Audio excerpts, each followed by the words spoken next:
Embryo transfer is a very important step in IVF. It is when the embryos are ready in the laboratory and we put the embryos back into the uterus. Remember, when you come for the embryo transfer, you should not be wearing perfume or any powder on your body. Also, please eat and come, because we don't use anesthesia. We do it while you're awake. What we do is we ask you to keep the bladder half full, so that what the bladder does is helps in visualization of my embryo catheter and also in straightening the uterus. So once the embryo transfer, you're taken inside, it's like it actually takes only 5 minutes, but getting you ready sometimes can take long.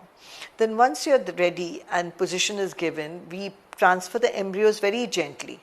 The precautions that need to be taken after embryo transfer is that we tell you, we keep you on the table only for 10 minutes. You need a lot of mental rest. Mental stress is bad. So you need to, decide whether going to work is more stressful or sitting at home is stressful. After 4 to 5 days of house arrest, you can go back to work.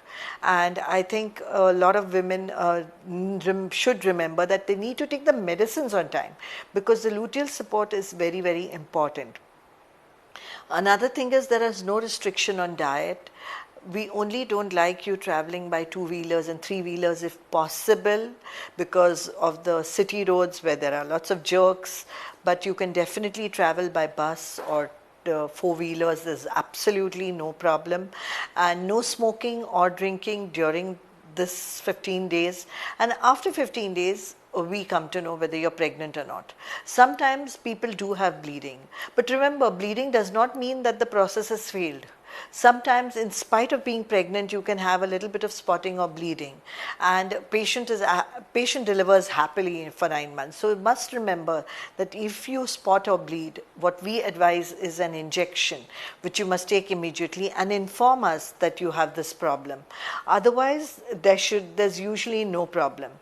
Occasionally, people develop allergy to progesterone. We have to take care of that, and we will definitely help you take care of that. So all the best, and do your test on 14th day, and the success rate of IVF in a good prognosis patient is very good. Per cycle, it's nearly 50%.